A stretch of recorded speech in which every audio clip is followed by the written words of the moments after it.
Hello, my name is Samantha, and I'm here to talk to you again today about the IELTS test, the speaking section of the IELTS test.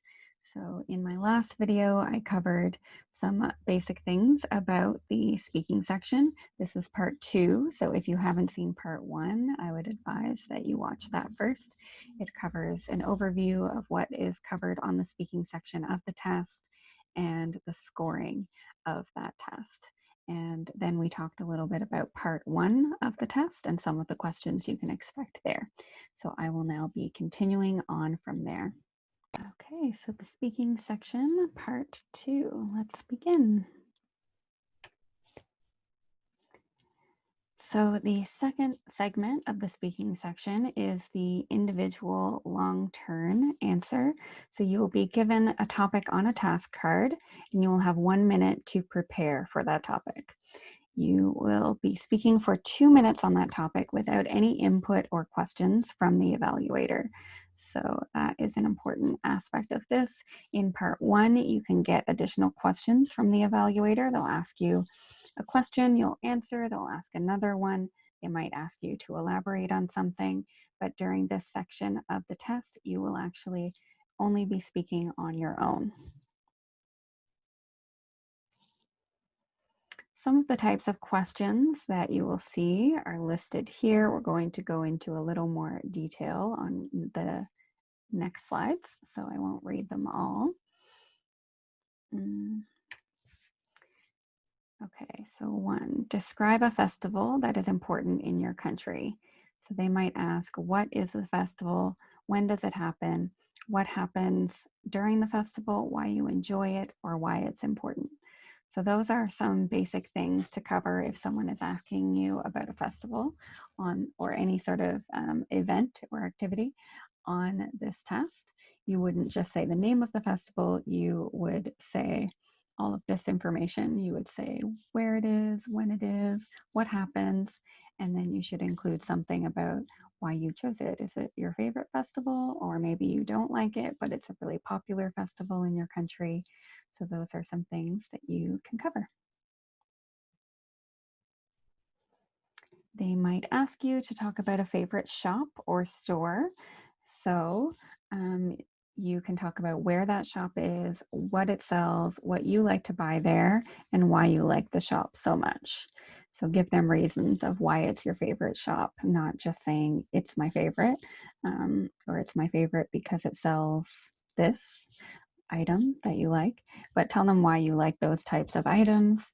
Maybe the people there are really friendly. You could tell them that the staff is great, and maybe it's close to your house, so that's a reason why you go there often.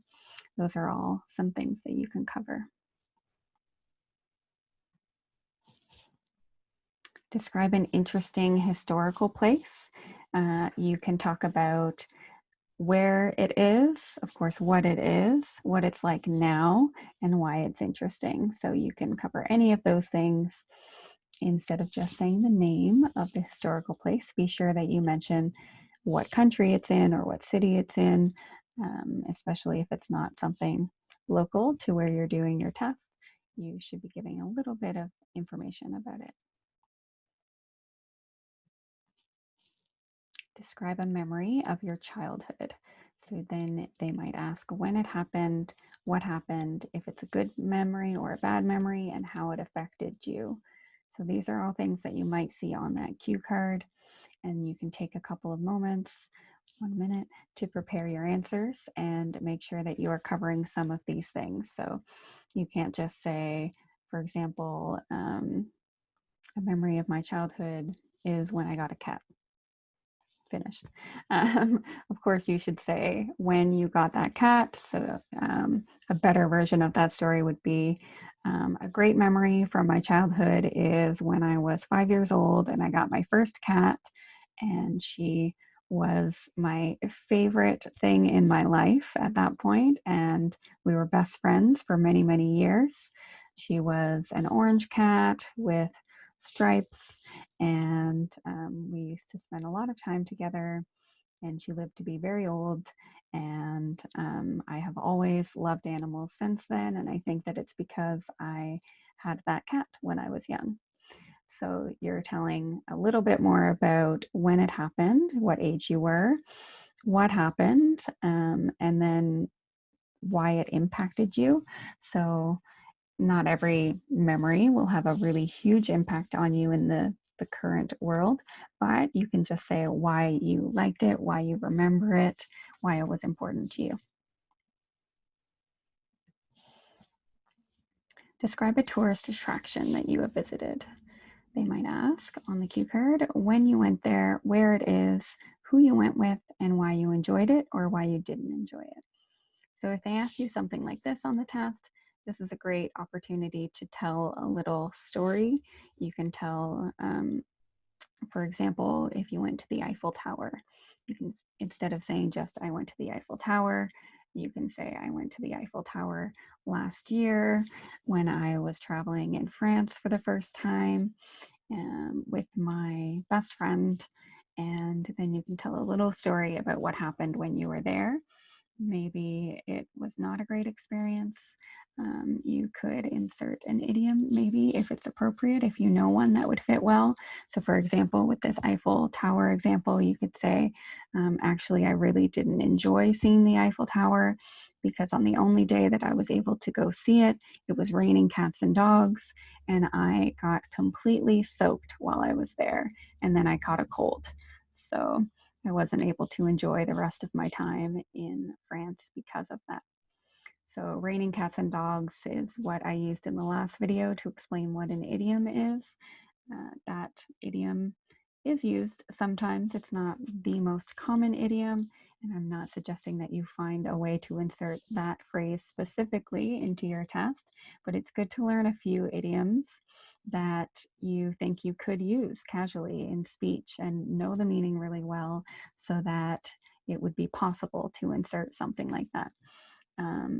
And even saying, I got soaked is a good expression to show that you're comfortable using some phrases that are not quite as literal. So instead of just saying, I got wet or it was wet, I got wet is good. And then I got soaked is even more descriptive. So just looking for ways to describe things in a slightly more complex manner is great. Describe a challenge you faced recently. So you should say, what is the challenge? When did it happen? Where did it happen? And how you overcame it. Talk about your favorite writer. So you would say who the writer is, what they write about, your favorite book that they've written, and why you like them. And then describe a friend who you admire very much.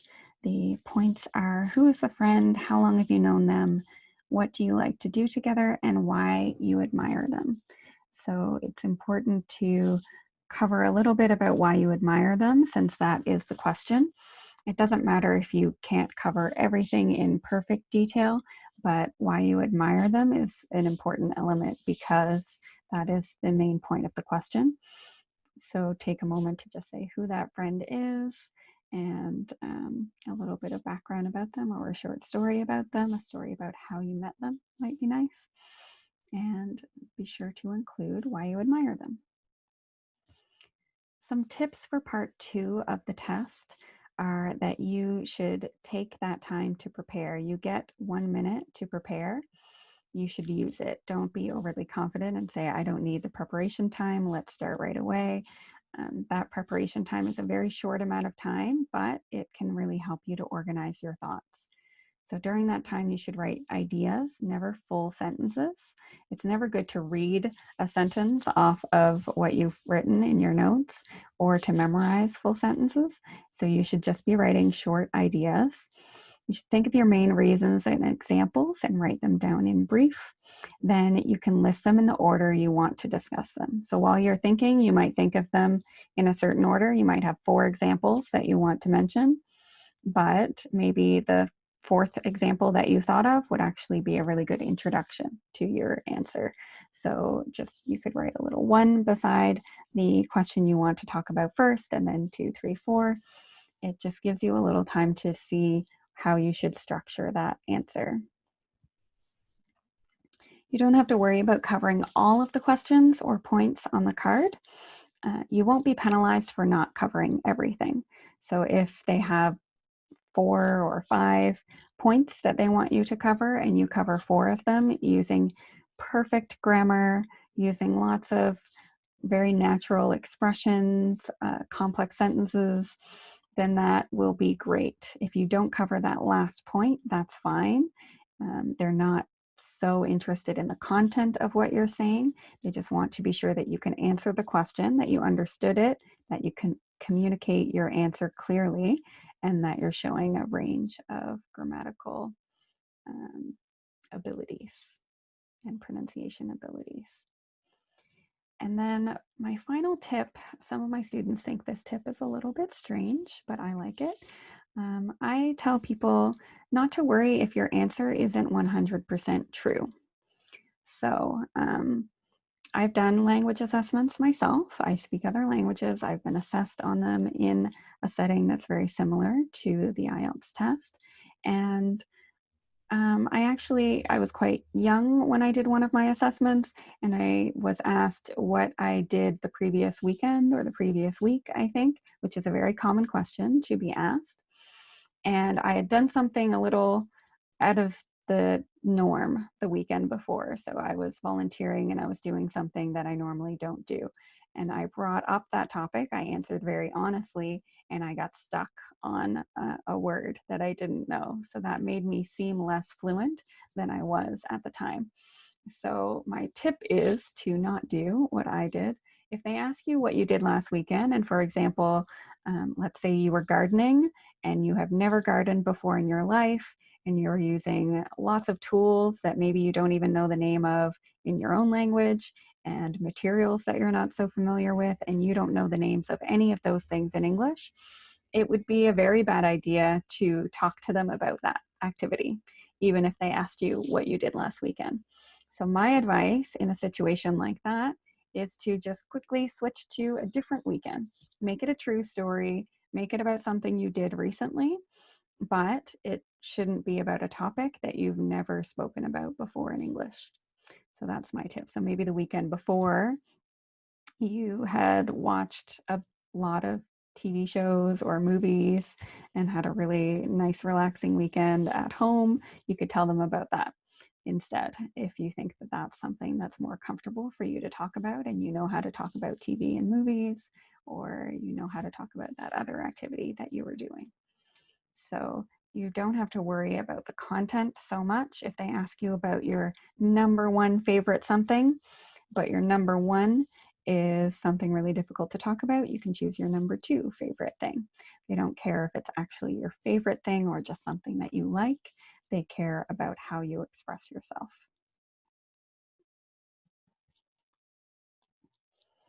Some more tips would be to practice using some words and phrases that help you to introduce your ideas. So this is something that you might not use quite as often in casual speech, but it's nice to have just a few phrases that can introduce your sentence or your idea. So if you're listing things, you might say first of all, second of all, or secondly, additionally, another reason why. A lot of my students want lists of things they can memorize for a test. And for a speaking test, I really advise against memorizing very much. You can memorize vocabulary, absolutely, because that's part of learning a language. And you can memorize certain types of phrases that go well together and that you might be able to put into your sentences, but don't memorize full sentences. That will sound very unnatural, and your sentences should be a little bit more complex anyway. So memorizing a complex sentence is quite strange and it would be awkward. But things like this, like having the expression first of all, secondly, additionally, those are fine. But just to make sure that you know those and they can come quickly to your mind when you are talking about a list of things. Okay, part 3, the two-way discussion. So this is the part of the test where you will have a discussion with the examiner about the topic from part 2. So this lasts 4 to 5 minutes, and the examiner will likely ask you approximately 4 to 8 questions. That varies a lot based on how long your answer is. and how well the conversation is going. They might need to give you a lot of questions. They might give you just a couple of questions and you might have a lot to talk about. You don't have to worry about how many questions, just to make sure that you are answering them completely. So some additional types of questions that you might hear. So if you were talking about a festival that's important in your country, in part 2, then in part 3, they might ask questions like, do you think that new festivals will be introduced in the future? What kind? Would you agree that the original significance of festivals is often lost today? Or how may globalization affect different festivals around the world? So those are some of the types of questions you will see. We'll go into some additional examples, but you can see that they're just a little more complex than the questions that you were getting in the earlier segments of the test. So this is not necessarily about your experience and about your life. It is about your opinions about things. Okay, if you were asked to talk about a favorite shop or store, then some additional questions you might hear would be, how do people decide where to shop from in your country? Or are large supermarkets a threat to smaller shops? Or in what ways can shops improve their service quality? So those are some of the types of questions that relate to shops and stores, but that are a little more abstract in nature. So it's not just a simple, what is your favorite this, but it is your ideas about some concepts relating to that topic. If you were asked to describe a tourist attraction that you have visited, then some additional questions could be, why do you think tourism is so developed now? How do people choose their destination for a vacation? And do you prefer traveling alone or in tour groups? So you can answer each of those questions. You might have a lot to say about one of them, or you might find one is a little difficult. You can give a slightly shorter answer, and then they'll give you more questions after that. So they do have a few different questions prepared for you. Just be sure not to have an incredibly short answer that's just a couple of words, but you do get more than one question. So when there's a question that you're really comfortable with and you have a lot of opinions about, you can talk about that a little bit longer than the others. Describe a challenge you faced recently. Some additional questions are, what challenges does the world currently face? Can parents reduce the challenges that kids have? Or do you think it's necessary to challenge yourself, pushing the boundaries and getting out of your comfort zone? So again, these are more abstract questions relating to challenges, but not just a specific personal challenge that you faced, but your concepts or your opinions about certain concepts relating to challenges. If you were asked to describe a friend who you admire very much, then some additional questions are, what do you think are the most important qualities for friends to have? What do you think causes friendships to break up? And how important do you think it is for a person to spend some time alone? So these are relating to friendship and admiration, perhaps mostly friendship. And they are not specifically about one short story from your life. So these questions, just be prepared to talk about a wide variety of topics. It's good to really make sure that you are preparing for a lot of these different types of questions. You have to get comfortable answering questions like this. So if you were asked the question to describe a friend who you admire very much in part 2, then you may be asked these questions in part 3. What do you think are the most important qualities for friends to have? What do you think causes friendships to break up? How important do you think it is for a person to spend some time alone? So again, these are complex questions, not just about a specific instance that happened in your life, but about your opinion about these topics. So some tips for this segment of the test would be to, one, have detailed responses instead of short ones. Again, you don't want to answer with yes or no, or I like something. You need to give reasons. So that goes to number 2, give reasons for everything you say. Don't just say, I like this, say, I like this because, or I have liked this ever since I tried this. So find some way to make it a little more complex and a little more detailed. Number 3, try not to speak too slowly or too quickly. So some people, if they're nervous, they speak very, very quickly, and sometimes that makes it a little difficult to understand someone if they're speaking really quickly. So you can't perfectly enunciate if you're speaking at top speed. So try to slow yourself down a little if you do have that tendency to speak quickly when you're nervous. Or some people might speak too slowly because they're really trying to enunciate everything and they really want to be sure to say everything clearly, so it might not come out incredibly naturally. So you're trying to speak at a speed that is normal and typical. So try to just sound relaxed. And I know you won't be incredibly relaxed because it's a test, but just practice speaking at a normal speed. Number 4, stick to the topic. So be sure not to get sidetracked. Especially the stories that are relating to your personal life, you might get a little distracted and start to tell a different story, but stay on topic. Remember the question that you were asked and answer it in a complete way that's detailed but not incredibly long, and then you can move on to the next question. Number 5, it doesn't matter if what you're saying is 100% truthful. Your English is what matters. So I mentioned that earlier. I don't think that the 100% truthful answer is so important. They're not interviewing you for a job. You don't have to worry about not giving completely accurate information. If there's a topic that you're not comfortable talking about in English, you can avoid it. Or if there's a story that you think is a little too personal, they ask you about a childhood memory and you think of an incredibly sad childhood memory and you don't want to talk about that, you can choose a different one. Maybe they asked for like your most memorable experience from when you were a child and it's a really bad experience, so you don't have to tell them that. You can choose something else that's also memorable or also significant.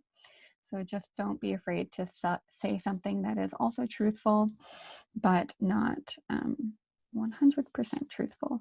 And again, I say to still say something truthful. You could make up, but I think it's best if you are using the truth as the basis for your answers, because those are the things in your life that you should be prepared to talk about. So talking about truthful things, talking about your real hobbies and interests would make sense because those are things that you know that you like, and you can prepare some answers about that. You can practice talking to someone about your favorite hobbies. So it would be kind of silly to tell them hobbies that aren't even your real hobbies. Number 6, don't worry if you make mistakes, just keep going. So it's discouraging, of course, if you make a mistake, but you're allowed to make mistakes. If you saw the first video where I discussed the scoring, you can see that even at the highest level of scoring, they allow for a few mistakes. People make mistakes when they're speaking, and you can still get a very high score even if you make some mistakes. So be sure to just keep going. Try not to get too upset about your mistake. It's natural. Everyone makes some mistakes.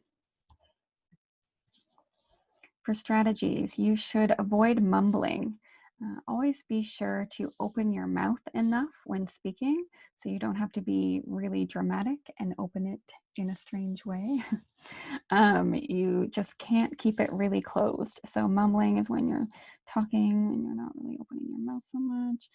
If I'm talking with my lips close together like that, I can still say everything, but it's not as clear. So when I'm speaking to you, or if I was speaking on an evaluation, I would be sure that my mouth is just a little more open. It's how you would normally speak, except maybe if you're really sick or really tired, or you're just talking to your friend and maybe you're a little lazy, you're just not feeling energetic, you might not open your mouth so perfectly. But that is important to not mumble. Number 2 is to study enunciation and be sure to enunciate.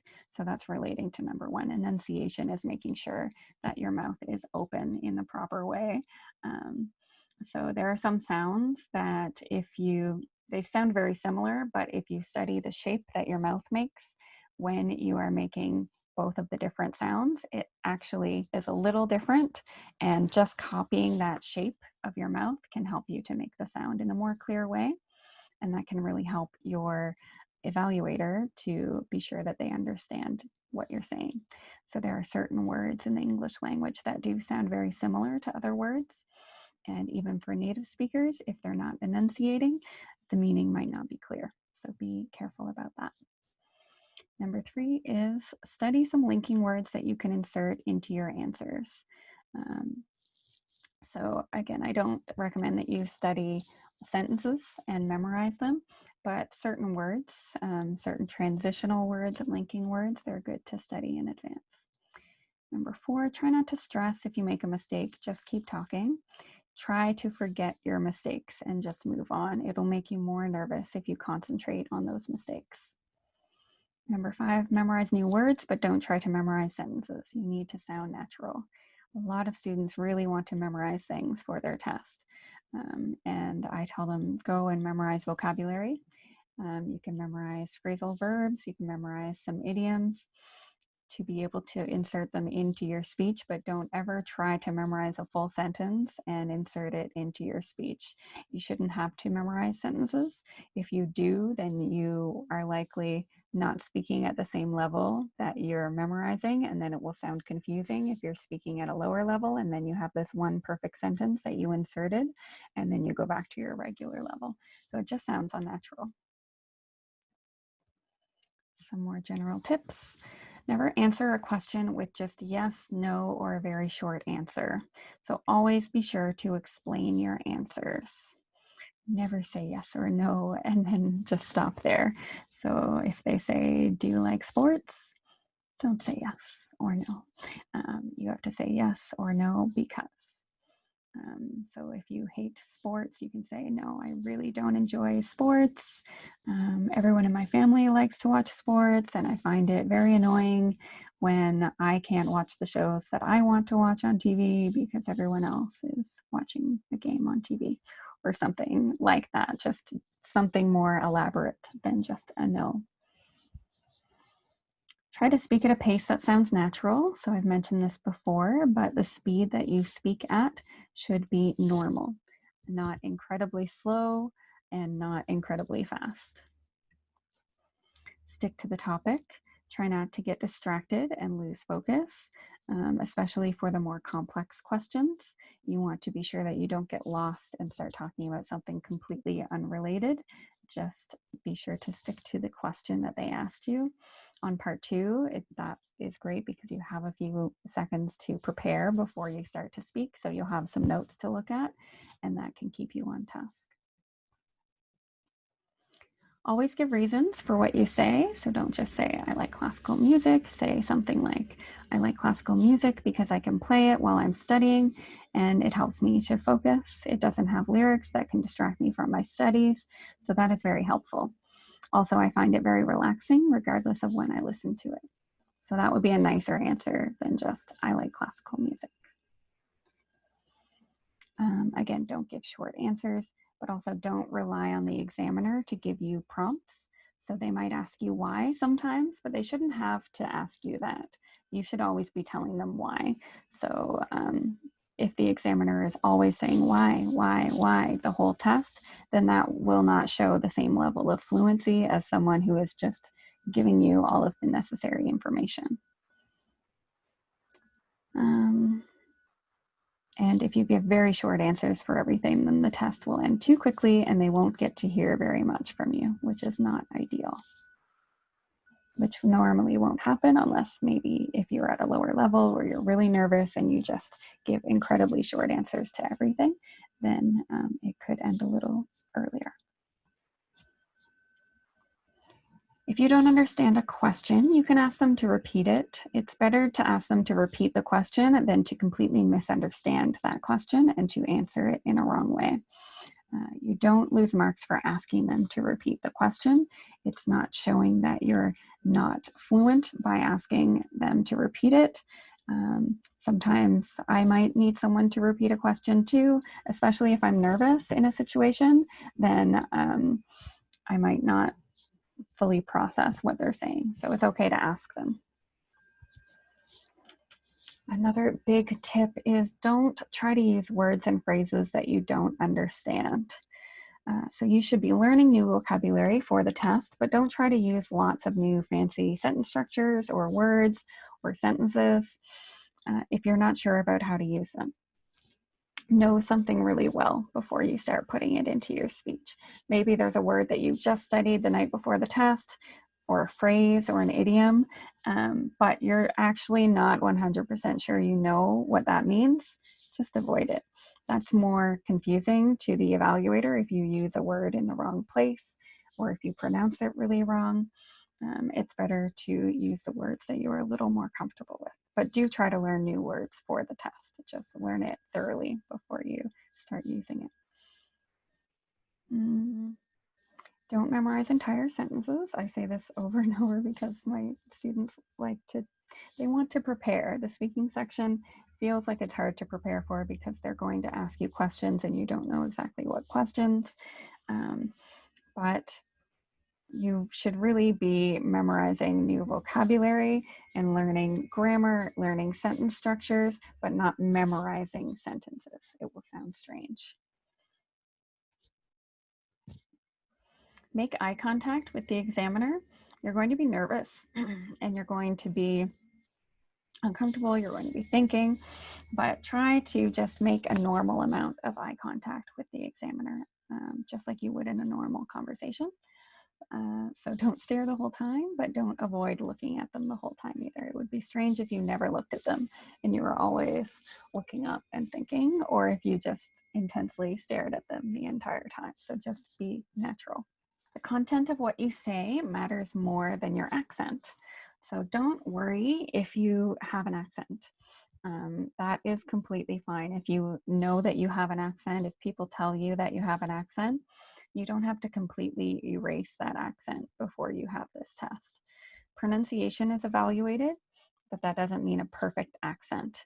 It takes a very long time to eliminate an accent completely. Often you have to be immersed in the language that you're learning for a long time before that accent can disappear. So don't worry about having an accent, but you need to concentrate on saying the words correctly and saying them clearly. There are a lot of people I speak to who have accents that are very noticeable, but it doesn't affect my ability to understand them. So that is what you should be focusing on. You want to have clear pronunciation. You want to say words with the stress on the correct syllable. You don't have to worry about if you have this slight accent and maybe every time you speak, someone knows what country you're from. That's fine. If you have an incredibly thick accent, that can make it very difficult for someone to understand you. But the more you practice enunciation and the more you practice pronouncing words in the correct way, the more clear you will be and the more easily people will understand you. Take a moment to think when necessary. So if you need a second to think, that's fine. People need to think sometimes, even native speakers, if they were being asked some questions in a job interview, for example, we have to think about those. It's not always something that comes to you immediately with no hesitation. So it's fine to need to think for a second. Some phrases that you can use when you're thinking about your answer include, let me see, or that's an interesting question, or I've never thought about that, but, or that's a difficult question, but I will try to answer it. So just instead of sitting in complete silence, you can say something like this to just give them an idea that you are thinking, or that it's not an incredibly quick and easy answer for you, but it gives you a few extra seconds to think. Try to avoid filler words. These are very common in most people's speech, especially native speakers, but if you can reduce them, it can make your answers sound more clear and confident.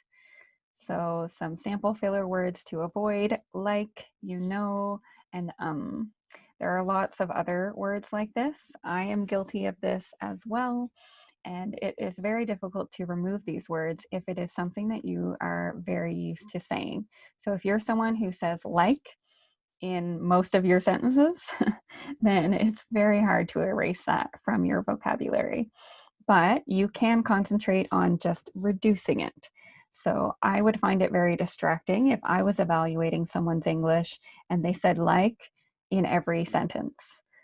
So I don't know, I think that it was like yesterday or the day before, or like maybe it was 2 days ago when I went skiing. I don't know. But as an example, saying like that, it is very common, but it's distracting and it makes you sound like you're not confident, and it makes it sound like you don't know what you're going to say next. Using the word like in a normal way, I like this, or it sounds like this, that's fine. Just the volume of these words. And of course, you're going to think sometimes, and you'll have a sound that you make when you think sometimes, but it's good to try to reduce that. So again, if you say a few times in the test, that's completely fine. But if you say 1,000 times during the test, that will be distracting. Try to structure your answers to avoid going off on a tangent or failing to answer part of the question. So especially when you have a few seconds to plan your answer, just try to structure them. Think about a few short things you want to include, do those things, and try not to get distracted. So here is a sample structure for a question about your favorite sport. So you can start with something like, that's hard to say because I like so many different sports. Again, that's giving you a couple of seconds to think about what you want to talk about, and maybe you can hesitate slightly after this. But then your answer could be, I would have to say that basketball is my favorite sport. Then you need to give a reason. You just said basketball, but that's not enough. So I enjoy playing basketball and I love watching it on TV because it's really fast paced and exciting. I love following my favorite team. And then you could say a little more about this topic. And then for a closing, you could say something like, so if I had to choose my favorite sport, it would have to be basketball. So you can see how that makes it sound almost like a small essay. So your answers to some of these questions can be structured a little bit like an essay. They were very short essays, but they can have a little opening, then your list of reasons or supporting evidence or something relating to that topic, and then a closing statement. So if you run out of time, it's fine if you don't have a closing statement, but if you do have time to do that, then that really makes sure that it's clear that you have stayed on topic and that you have answered that question. Answer every question. Even if a question is difficult, give an answer. So using the favorite sport example from earlier, if you don't have a favorite sport because you hate sports, tell the examiner why you hate sports. So the answer doesn't matter as much as the way you describe it. So if they ask you something, maybe they ask you about your favorite landmark that you've ever visited in your travels, and you could say, actually, I've never traveled anywhere, but I would really like to go see the Eiffel Tower someday because. So any question, if you don't have an answer, you can still change that into something that you are capable of talking about. So that's important. They want to hear your English. They don't care so much about the landmark that you visited. Remember that the examiner has a script to read from, and they won't say much outside of that script. So you may not be able to get a lot of clarification about the questions. They might not engage with you. You're not having a really wonderful conversation with your evaluator. They have to follow their script. So don't be discouraged if they're not inserting their own stories and talking back to you in a fun way that a normal conversation would go. for example, if they ask you about your home or your country and you live in a different country now than the one that you spent your life in, which should you talk about? So if you want to ask them for clarification, but you think that maybe they won't answer, or um, maybe you did ask them and they didn't answer, it's fine to just make those assumptions by yourself, or to make a decision by yourself. So clarify that in your answer. So for this example, you can say, I will talk about my home country since it is the country that I am the most familiar with. So if that's horribly wrong, then maybe they will stop you and tell you, but normally there's no horribly wrong way to answer these questions. So instead of saying, oh, do you mean I should talk about this country or should I talk about this country? Because I lived in this one and this one and this one and this one. Asking them a question is not as helpful as just giving your answer. So if you did live in 5 countries and they asked you about your country, tell them that you lived in 5 countries and then say, I will choose this one. So I've lived in a lot of countries throughout my life, but I'm going to focus on this one because it's where I have the best memories, or it's where I spent the most time. Use the first part of the test as an opportunity to use some verb tenses and or phrases that you can prepare in advance. So you'll be asked about your home, family, work, or studies. Those are really typical questions for this part of the test. Okay, so you can use the first part of the test as an opportunity to use some verb tenses or phrases that you can prepare in advance. So I know everyone loves to prepare in advance for the test in any way they can. During that first part of the test, you're going to be asked questions about your home, your family, your work, and your studies. And those are things that you can prepare. So the present perfect tense can be used for some of these answers. So that's a tense that a lot of my students don't use very often in their natural speech, but you can prepare some phrases that can come in useful for this section of the test. So things like, I've lived in my apartment for 3 years, I've been studying English for 4 years, I've been living here for 6 months. Those are some things that you can study in advance. I tell you not to memorize sentences, but this is more of a phrase and a verb tense that you can try to be more comfortable with. You don't have to do this, but you can prepare for this in any way. But I would recommend that you definitely review vocabulary relating to your family, your work, and your studies, and your home. My next tip is don't spend your final minutes before the test studying. Some people will study until the very last second of their test. I think that that makes them very stressed, and I think that it makes you lose some of your focus and some of your ability to retain information. I don't think it puts you in the best mind frame for the test. So if you've been studying for an appropriate amount of time before the test, you should try to give yourself a break on the day of the test and maybe the night before. So if you've been studying for this test for 6 months or a year, or any amount of time that feels appropriate, then you can relax on that last day. The day of the test is not a day to try to cram in more knowledge. You've been studying for a long time, I assume, at that point, so you should take that time to try to relax. Last minute cramming makes you more nervous and stressed, and I don't think that it helps you very much. Also, you should start studying for your test very early. If you try to study for the IELTS test in just a few weeks, then you will be very stressed. You will be trying to study last minute. But if you give yourself a longer period of time to study, then you will do much better. Other ways that you can prepare for the speaking section would be to listen to a lot of content in English. Then try to repeat some phrases in English after hearing them, copying the native speaker's pronunciation. So watching television, watching videos, those are useful things. It doesn't feel like you're studying, which is great, but it can help you to hear native speakers and you're hearing correct pronunciation, and then you can try to mimic that. Speak in English often, even if it's to yourself. Not everyone has a lot of people they can speak to in English to practice, and that's fine. You can speak to yourself. You can, when you're thinking about plans, thinking about what you have to do that day, try to do it in English sometimes. If you're preparing for your test, you can do it out loud, speaking to yourself while you're studying. It's just better to do it out loud than to just do it in your head. It will help your tongue and it will help your brain to be more comfortable with the words if you're saying them out loud.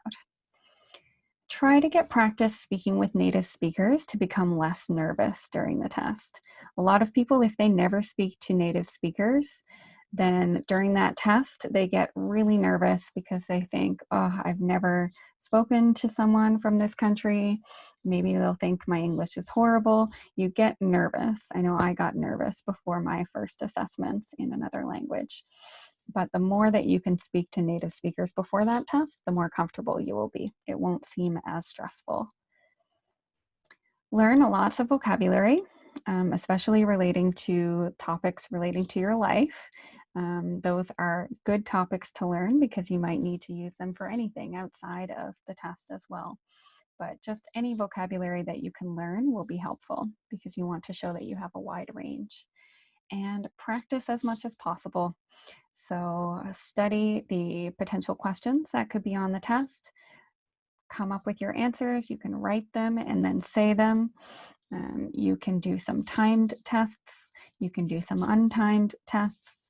Just be sure that you are practicing as much as you can. It will really help you. Don't only do it in your head, do it out loud as well. So that is all for the speaking section of the test. So I hope you will join us again next time for our next video.